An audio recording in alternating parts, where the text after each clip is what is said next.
ഈശ്വരൻ അനുഗ്രഹിക്കാൻ തുടങ്ങുന്നതിന് മുമ്പ് ജീവിതത്തിൽ വന്നു ചേരുന്ന 15 മാറ്റങ്ങളെക്കുറിച്ചാണ് ഇന്നത്തെ വീഡിയോയിൽ പറയുന്നത്. ഈ വീഡിയോ പൂർണ്ണമായിട്ടും കാണുക. നിങ്ങളുടെ ലൈഫിൽ ഇപ്പോൾ ഏതാണ്ട് ഇതിൽ 1-2 കാര്യങ്ങളെങ്കിലും നടന്നു തുടങ്ങിയിട്ടുണ്ട് എന്ന് ഞാൻ വിശ്വസിക്കുന്നു. അത് എന്താണെന്നെങ്കിലും നിങ്ങൾക്ക് മനസ്സിലാക്കാൻ കഴിയും. പ്രിയപ്പെട്ടവരെ, നമ്മുടെ ഹിന്ദു പുരാണങ്ങൾ പരിശോധിച്ചാലും ആത്മീയ സംഹിതകൾ പരിശോധിച്ചാലും ഈ പ്രപഞ്ചത്തിൻ്റെ ഒരു നിയമത്തെക്കുറിച്ച് നമ്മൾ ആത്മീയമായ തലത്തിൽ പരിശോധിച്ചാലും നമുക്ക് ദൈവാനുഗ്രഹം കിട്ടുന്നതിന് മുമ്പ് ചില ലക്ഷണങ്ങൾ നമ്മുടെ ജീവിതത്തിലേക്ക് കടന്നു വരാറുണ്ട്. പലപ്പോഴും ഈ ലക്ഷണങ്ങൾ കാണുമ്പോൾ നമ്മൾ മറ്റെന്തോ ആണെന്നാണ് തെറ്റിദ്ധരിക്കാറുള്ളത്. ശരിക്കും പറഞ്ഞാൽ നമ്മുടെ ജീവിതത്തിൽ വലിയ മാറ്റങ്ങൾ, വലിയ പരിവർത്തനങ്ങൾ നടക്കുന്നതിന് തൊട്ടു മുമ്പുള്ള സൂചനയാണിത്. നമ്മളെ വിജയത്തിലേക്ക് ആനയിക്കുന്ന ആ സന്ദർഭത്തെ കൃത്യമായിട്ട് നമ്മൾ അളന്ന് മനസ്സിലാക്കേണ്ടതാണ്. അവിടെ ഉണ്ടാകുന്ന സംഗതികൾ എന്തോ ആകട്ടെ, പക്ഷേ നമ്മൾ അതിനെ കൃത്യമായിട്ട് വിലയിരുത്തി കഴിഞ്ഞാൽ അധികം വൈകാതെ തന്നെ നമ്മുടെ ജീവിതത്തിൽ ഒട്ടനവധി ഗുണങ്ങൾ വന്നു ചേരുന്നതാണ്. നമസ്കാരം, ഞാൻ RJ അയ്യർ ഹരിചന്ദന മഠം. ഹൈന്ദവ ആചാര സംബന്ധമായ, ജ്യോതിഷ സംബന്ധമായ, മോട്ടിവേഷൻ സംബന്ധമായ ഒട്ടേറെ കാര്യങ്ങൾ പറഞ്ഞു തരുന്ന ഒരു വാട്സപ്പ് ചാനൽ നമുക്കുണ്ട്. ഇതിൻ്റെ കീഴെ കമൻറ്റ് ബോക്സിലും ഡിസ്ക്രിപ്ഷൻ ബോക്സിലും അതിൻ്റെ ലിങ്ക് കൊടുത്തിട്ടുണ്ട്. അതിലൂടെ ചാനലിൽ പ്രവേശിച്ചാൽ നിങ്ങളുടെ പിറന്നാളിന്, നിങ്ങളുടെ കുടുംബ അംഗങ്ങളുടെ പിറന്നാളിന് സൗജന്യമായിട്ട് പുഷ്പാഞ്ജലി അർച്ചനകൾ നടത്തി കിട്ടുന്നതാണ്. അപ്പോൾ നമുക്ക് ദൈവാനുഗ്രഹം കടന്നു വരുന്നതിൻ്റെ ആദ്യത്തെ സൂചന എന്തെന്ന് പറഞ്ഞാൽ അപ്രതീക്ഷിതമായിട്ടുള്ള തടസ്സങ്ങളാണ്. എല്ലാ കാര്യങ്ങളും അങ്ങനെ സ്മൂത്തായിട്ട് നടന്നു പൊയ്ക്കൊണ്ടിരിക്കുന്ന ഒരു സമയത്താണ് പെട്ടെന്ന് ഒരു തടസ്സം വന്നുകൂടുന്നത്. നമ്മൾ എങ്ങനെയൊക്കെ വിചാരിച്ചാലും അതിൻ്റെ തീവ്രത കൂടി വന്നുകൊണ്ടിരിക്കും.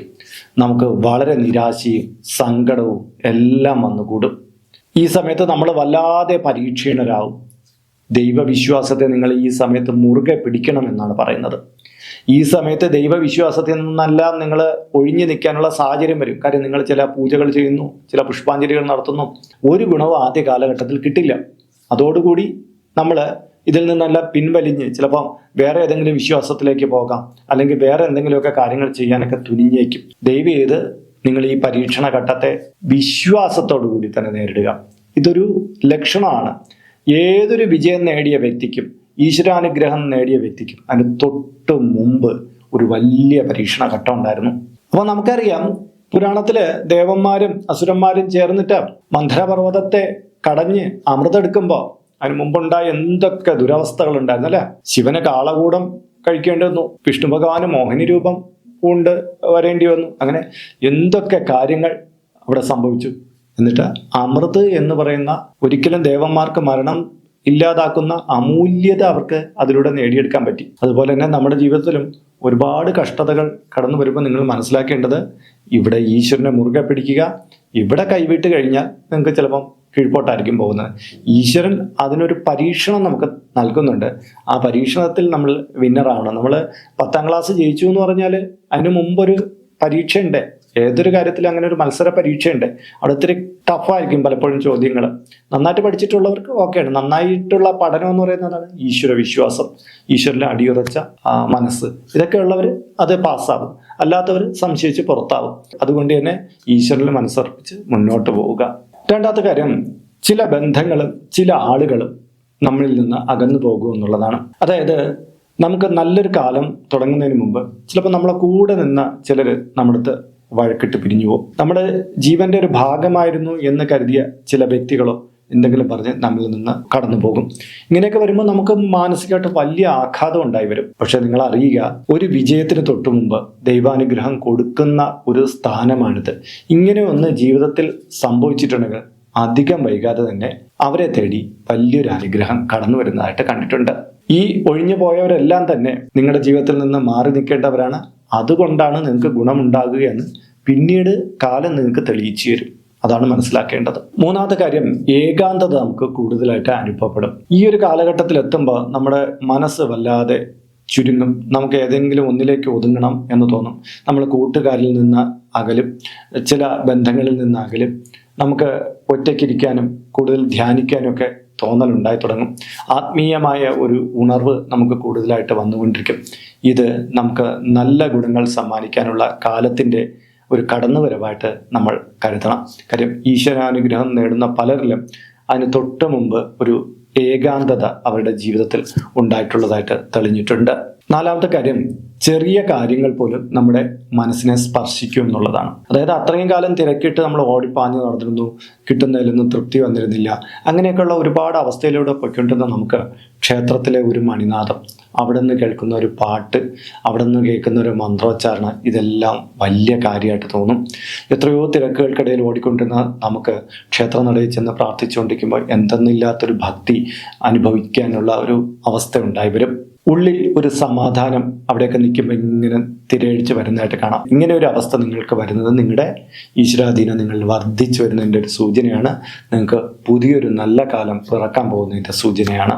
അഞ്ചാമത്തെ കാര്യം, തെറ്റായ ശീലങ്ങളിൽ നിന്ന് അകലം പ്രാപിക്കൽ എന്നുള്ളതാണ്. ഇത്രയും കാലം ജീവിതം ഒരു കുത്തഴിഞ്ഞ രീതിയിൽ പൊയ്ക്കൊണ്ടിരുന്ന മദ്യപാനം, സിഗരറ്റ് വലി, അങ്ങനെ എന്തെങ്കിലുമൊക്കെ മോശപ്പെട്ട അവസ്ഥകളുണ്ടായിരുന്നു. പക്ഷെ ഒരു ദിവസം നമുക്ക് തോന്നുകയാണ് ഇതൊന്നും വേണ്ട, ഇനി ഇങ്ങനെയുള്ള കാര്യത്തിൻ്റെ പിന്നാലെ സഞ്ചരിക്കരുത്, ഈശ്വരനോട് പ്രാർത്ഥിക്കണം, സ്വസ്ഥമായിട്ടിരിക്കണം, ജീവിതത്തിലേക്ക് നന്മകൾ കടന്നു വരണം എന്ന് വിചാരിച്ച് നമ്മൾ നമ്മുടെ മനസ്സിനെ ഒന്ന് പാകപ്പെടുത്തുകയും നമ്മളൊരു പുതിയ മനുഷ്യനായിട്ട് മാറാൻ തുനിയുകയും ചെയ്യുന്നു. ശരിക്കും പറഞ്ഞാൽ ഇങ്ങനെ ദുശീലങ്ങളിൽ നിന്ന് പിൻവലിയണമെന്നുള്ളൊരു ചിന്ത ഉള്ളിൽ വന്നു തുടങ്ങുന്ന നിമിഷം തൊട്ട് മനസ്സിലാക്കിക്കോളൂ, നിങ്ങൾക്ക് പ്രാപഞ്ചികമായിട്ടുള്ള ആ ഊർജ്ജ ശക്തി നിങ്ങളിലേക്ക് പ്രസരിക്കുകയാണ്. നിങ്ങൾ ആ ഊർജത്തിന്റെ, ആ ഈശ്വരന്റെ ശബ്ദത്തെ പിന്നെ കേട്ട് തുടങ്ങിയാൽ മതി. നിങ്ങളുടെ എല്ലാ ബാഡായിട്ടുള്ള ശീലങ്ങളും മാറും. നിങ്ങൾ പൂർണ്ണമായിട്ട് ശുദ്ധിയുള്ള ഒരാളായി മാറും. പിന്നെ ഈശ്വരീയ കടാക്ഷത്തിന്റെ വലിയൊരു തിരമാല നിങ്ങൾ വന്നു കൂടുകയും നിങ്ങൾ വിജയത്തിന്റെ പടവിലേക്ക് കാലെടുത്ത് വയ്ക്കുകയും ചെയ്യും. ആറാമത്തെ കാര്യം, ചില നഷ്ടങ്ങൾ സംഭവിക്കുക എന്നുള്ളതാണ്. അതായത് നമുക്കൊരു ഈശ്വരാനുഗ്രഹം ഇങ്ങോട്ട് വരുന്നു, നമ്മുടെ ജീവിതം നന്നായി മാറുന്നു എന്നതിനുള്ള ലക്ഷണമാണ് നമുക്ക് അത്രയും നാളും ഉണ്ടായിരുന്ന ഒരു ജോലി നഷ്ടപ്പെട്ടു പോവുക, നമ്മുടെ കയ്യിലെ കുറച്ച് കാശ് നഷ്ടപ്പെട്ടു പോവുക, നമ്മുടെ ചില പദവികൾ നഷ്ടപ്പെട്ടു പോവുക. അങ്ങനെ ഒരു നല്ലൊരു പൊസിഷനിൽ നിന്ന് നമ്മൾ താഴേക്ക് പതിച്ചു പോകും. നമ്മുടേതായൊരു കുറ്റം ആകണമെന്നൊന്നുമില്ല, ചിലപ്പോൾ നമ്മുടേതായ പ്രശ്നം ഉണ്ടായിരിക്കാം. പക്ഷെ ഇങ്ങനൊരു വീഴ്ച വരുമ്പോൾ സാധാരണക്കാരെ തന്നെ അടിപതറിപ്പോവും. പക്ഷേ പ്രപഞ്ചത്തിന്റെ രഹസ്യം അറിയാന്നുള്ള ഒരാൾ അങ്ങനെ നിരാശപ്പെടുകയില്ല. അവർ ഈശ്വരനെ മുറുകെ പിടിക്കും. കാര്യം ഇതൊരു പരീക്ഷണമാണ്. ഈ ഒരു കാലഘട്ടത്തെ നിങ്ങൾ സമാധാനപൂർണമായിട്ട് സ്വസ്ഥമായിട്ട് അതിനെ നോക്കിക്കണ്ട് മുന്നോട്ട് പോയാൽ നിങ്ങൾ നിന്നതിൻ്റെ എത്രയോ ഇരട്ടി ഉയരത്തിലേക്ക് നിങ്ങൾക്ക് തിരിച്ചു കയറാൻ പറ്റും. നിങ്ങൾക്ക് നഷ്ടപ്പെട്ടു പോയ ധനത്തിൻ്റെ എത്രയോ ഇരട്ടി നിങ്ങൾക്ക് സ്വായത്തമാക്കാനുള്ള അവസരങ്ങൾ മുന്നിൽ തുറന്നു കിട്ടും. അതിനുള്ള എല്ലാം ഒരു മാസ്റ്റർ പ്ലാൻ നമ്മുടെ തലയ്ക്കുള്ളിലേക്ക് ആ ടൈമിൽ ഒഴുകിയെത്തും. അതിനനുസരിച്ച് നമ്മളങ്ങ് പ്രവർത്തിച്ച് കൊടുത്താൽ മാത്രം മതിയാകും. അതുകൊണ്ട് തന്നെ ഇങ്ങനെയുള്ള വീഴ്ചകൾ കാണുമ്പോൾ അയ്യോ എൻ്റെ ജീവിതം നഷ്ടമായിപ്പോയി, ചിലർ കയറെടുത്തുകൊണ്ട് ഓടും, ചിലർ വേറെ മദ്യത്തിനും മറ്റുള്ള അടിമയാകാൻ പോകും. ഇതൊന്നും ആവശ്യമില്ല. ഇത് പ്രപഞ്ചം ഒരുക്കി തരുന്ന ഒരു അവസരമാണ്. ഈ അവസരത്തിൽ നമ്മുടെ ബുദ്ധി ഉപയോഗിച്ച് നമ്മൾ മുന്നോട്ട് പോകാനുള്ള ചിന്ത കൊടുത്താൽ മതി. ആ ഈശ്വരീയ കരങ്ങൾ നമ്മെ കൈപിടിച്ച് മുകളിലേക്ക് കൊണ്ടുപോകുന്നതാണ്, നമ്മളെ ഏറ്റവും നല്ല പൊസിഷനിൽ കൊണ്ടെത്തിക്കുന്നതാണ്. ഏഴാമത്തെ കാര്യം, നമുക്ക് ഉറക്കത്തിലും സ്വപ്നങ്ങൾ കാണുന്നതിലുമൊക്കെ ഒരു മാറ്റം ഉണ്ടാകും. ചിലപ്പോൾ ചിലർക്ക് കിടന്നു കഴിഞ്ഞാൽ അങ്ങോട്ട് ഉറങ്ങാൻ പറ്റില്ല. കുറേ നേരം അവർ കിടന്നിട്ടായിരിക്കും പിന്നെ അവർക്ക് ഉറക്കം വരുന്ന. പിന്നെ ഒരുപാട് സ്വപ്നങ്ങൾ കാണും. ചിലത് ദുഷിച്ച സ്വപ്നങ്ങളായിരിക്കും, ചിലത് ക്ഷേത്ര സംബന്ധിയായിട്ടുള്ള സ്വപ്നമായിരിക്കും. ഇങ്ങനെ ഇവർക്ക് നിരന്തരമായിട്ട് ദൈവികമായിട്ടുള്ള ചില അനുഭവങ്ങൾ ഇവർക്ക് അനുഭവപ്പെട്ടു തുടങ്ങും. ഇങ്ങനെയൊക്കെ വരുന്നത് ഒരു ദൈവികമായ ഉണർച്ചയുടെ കാര്യമാണ്. കാര്യം ഇങ്ങനെ ഉറക്കം നഷ്ടപ്പെട്ടിട്ട് ഇവരെ പുലർച്ചെ എഴുന്നേറ്റ് ബ്രഹ്മമുഹൂർത്ത വിളക്ക് തെളിയിക്കുന്നതാണ്, ധ്യാനിക്കുന്നതാണ്, അടുത്തുള്ള അമ്പലത്തിൽ പോകുന്നതാണ്. അങ്ങനെ പതിയെ അവരുടെ ഉള്ളിൽ പുതിയ ആശയങ്ങൾ വരുന്നു, പുതിയ ജീവിതക്രമങ്ങൾ വരുന്നു. അവർ പുതിയൊരു മനുഷ്യനായി മാറുന്നു. ശരിക്കും പറഞ്ഞാൽ ഇവിടെ ആരാണ് ഇവിടെ പ്രവർത്തിച്ചിരിക്കുന്ന? ദൈവത്തിൻ്റെ കരങ്ങൾ തന്നെയാണ്.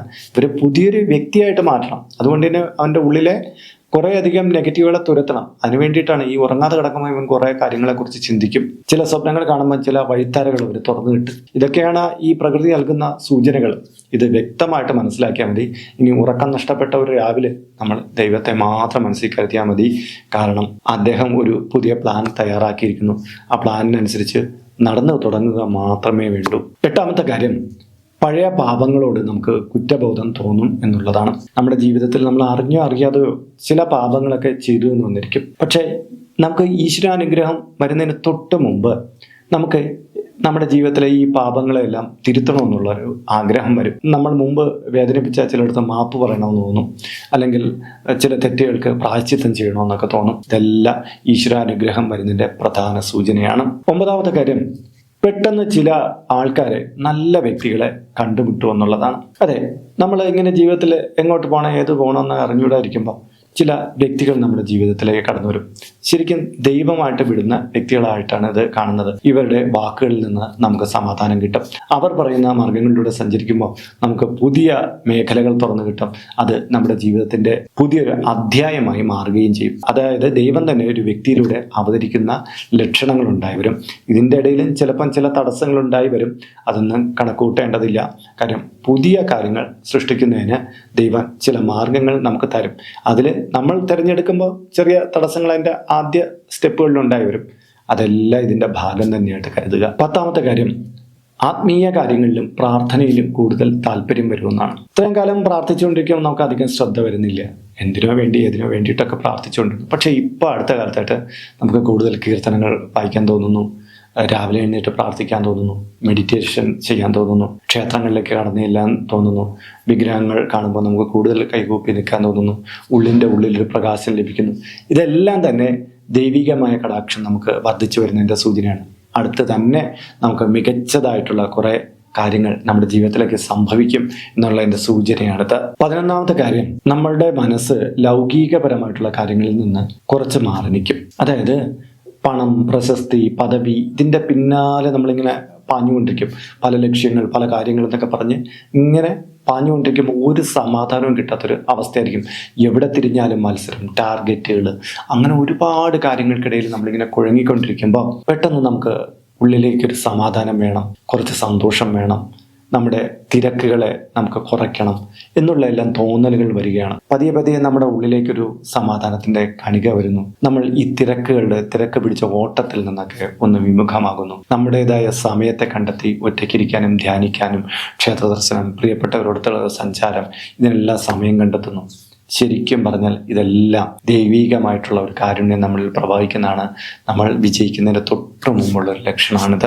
12ാമത്തെ കാര്യം, ഉള്ളിലെ സഹനശക്തി വർദ്ധിക്കും എന്നുള്ളതാണ്. മുമ്പ് കോപം പിടിച്ച് എല്ലാം എടുത്തെറിഞ്ഞ് തകർത്ത് മറ്റുള്ളവരുടെ വഴക്ക് കൂടിക്കൊണ്ടിരുന്ന ഒരു വ്യക്തിക്ക് പെട്ടെന്ന് എല്ലാത്തിലും ഒരു ശാന്തത അനുഭവപ്പെടുന്നു. മുമ്പ് നമ്മൾ പൊട്ടിത്തെറിക്കുമായിരുന്ന പല സാഹചര്യങ്ങളിലും മിണ്ടാതെ നിൽക്കുന്നു, അല്ലെങ്കിൽ ഒഴിഞ്ഞു മാറിപ്പോകുന്നു. ഇങ്ങനെയുള്ളൊരു അവസ്ഥ നമ്മളിലേക്ക് കടന്നു വരുന്നെങ്കിൽ തീർച്ചയായിട്ടും വിശ്വസിക്കുക, നിങ്ങളിലേക്ക് ദൈവികമായ പവറിന്റെ പൂർണ്ണത വന്നു തുടങ്ങി. അധികം വൈകാതെ തന്നെ നിങ്ങളുടെ ജീവിതത്തിൽ പുതിയൊരു വെളിച്ചം, പുതിയൊരു വഴിത്തര ഉണ്ടായിത്തീരുന്നതാണ്. 13ാമത്തെ കാര്യം, ചെറിയ അനുഗ്രഹങ്ങൾ പോലും വലുതായി തോന്നും. അതായത് മനുഷ്യനെ സംബന്ധിച്ചിടത്തോളം പറയുന്നത് അവന് എന്തൊക്കെ കിട്ടിയാലും അവന് തൃപ്തി വരില്ല, കൂടുതൽ വേണം എന്നുള്ള ചിന്തയെന്നാണ് നമ്മൾ പൊതുവിൽ പറയാറ്. ഈ ഭൗതിക ലോകത്ത് ഓടിപ്പാഞ്ഞ് നടക്കുന്ന പലർക്കും തന്നെ ഉള്ളതുകളിലേക്ക് ശ്രദ്ധ കൊടുക്കാൻ പറ്റില്ല. മറ്റുള്ളവനുള്ള കാര്യങ്ങളായിരിക്കും നോക്കിയിട്ട് അതിനൊപ്പം വളരാനായിരിക്കും ശ്രമിച്ചുകൊണ്ടിരിക്കുന്നത്.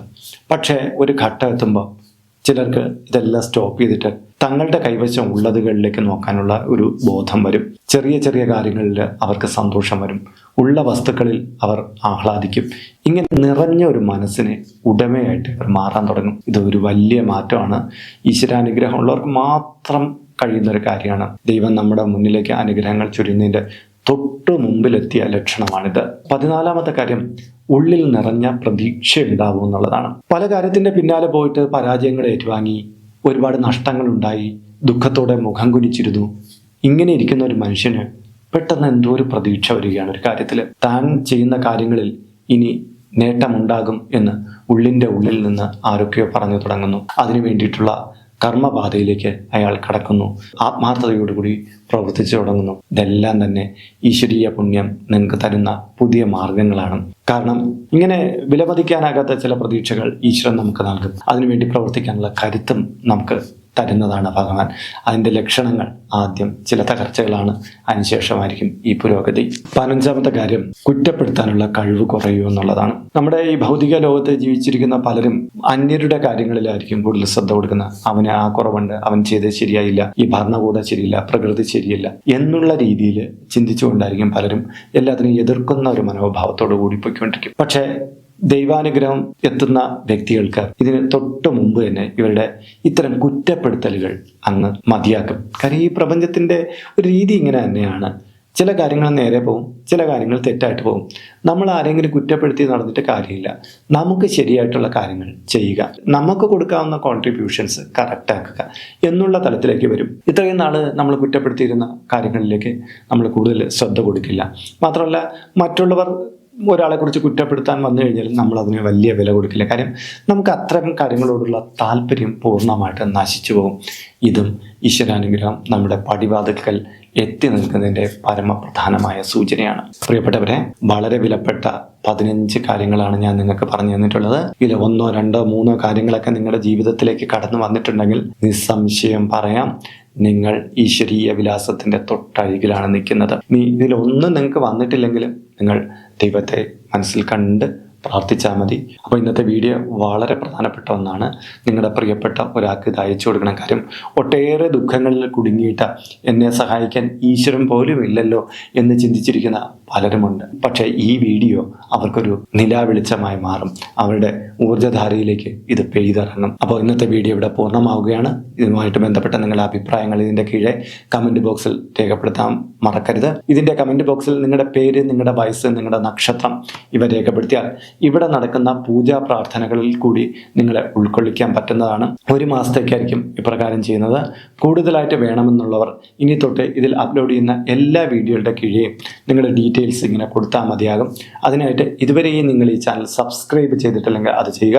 ഒപ്പം തന്നെ ഈ വീഡിയോ ഒന്ന് ലൈക്ക് കൂടി ചെയ്യുക. എങ്കിൽ മാത്രമായിരിക്കും പുതുതായിട്ട് അപ്ലോഡ് ചെയ്യുന്ന വീഡിയോയുടെ നോട്ടിഫിക്കേഷനും റെക്കമെൻഡേഷനും യൂട്യൂബ് നിങ്ങൾക്ക് അയച്ചു നൽകൂ. എങ്കിലല്ലേ നിങ്ങളുടെ ഡീറ്റെയിൽസ് നിങ്ങൾക്ക് കൊടുക്കാൻ കഴിയൂ. അത് പ്രയോജനപ്പെടുത്തുക. ഇതിൽ കാണുന്നത് എൻ്റെ വാട്സപ്പ് നമ്പറാണ്. ജ്യോതിഷ സംബന്ധമായതും പൂജാ സംബന്ധമായതുമായ അപ്പോയിൻമെൻറ്റിന് വേണ്ടിയിട്ടാണ് ഇത് നൽകിയിരിക്കുന്നത്. നേരിട്ട് വിളിച്ചു കഴിഞ്ഞാൽ കിട്ടുകയില്ല. നിങ്ങളുടെ പേര്, നിങ്ങളുടെ സ്ഥലം ഇവ രേഖപ്പെടുത്തി വാട്സപ്പിലൂടെ മെസ്സേജ് ചെയ്യുക. അപ്പോൾ അഡ്മിൻ ഒരു മാർഗ്ഗനിർദ്ദേശം അയച്ചു നൽകുന്നതാണ്. ആ മാർഗ്ഗനിർദ്ദേശം അനുസരിച്ച് അപ്പോയിൻമെൻ്റ് എടുത്തിട്ട് വിളിക്കാവുന്നതാണ്. നമ്മളിപ്പോൾ ഒരു സ്റ്റോർ യൂട്യൂബിൽ ആരംഭിച്ചിട്ടുണ്ട്. ഹൈന്ദവ ധർമ്മം അനുസരിച്ച് ജീവിക്കുന്നവർക്ക് പൂജാ കാര്യങ്ങളുമായിട്ട് ബന്ധപ്പെട്ട ചില കാര്യങ്ങളൊക്കെ മേടിക്കണമെന്നുണ്ടായിരിക്കും. അപ്പോൾ അങ്ങനെയുള്ള കാര്യങ്ങൾ നിങ്ങൾക്ക് ഓൺലൈനായിട്ട് എടുക്കാൻ പറ്റുന്ന ഒരു സ്റ്റോറാണിത്. താല്പര്യമുള്ളവർക്ക് അതിൽ പോയിട്ട് അതിൻ്റെ വിലയൊക്കെ നോക്കിയിട്ട് നിങ്ങൾക്ക് താല്പര്യമുണ്ടെങ്കിൽ അതിൽ നിന്ന് മേടിക്കാവുന്നതാണ്. ഇങ്ങനെ നോക്കിയാൽ മതിയാകും. അപ്പോൾ മറ്റൊരു വീഡിയോയിൽ മറ്റൊരു വിശേഷമായിട്ട് വീണ്ടും കണ്ടുമുട്ടും വരെ എല്ലാവർക്കും നമസ്കാരം. നിങ്ങളുടെ സ്വന്തം RJ ഹരിചന്ദന മഠം. നമസ്തേ.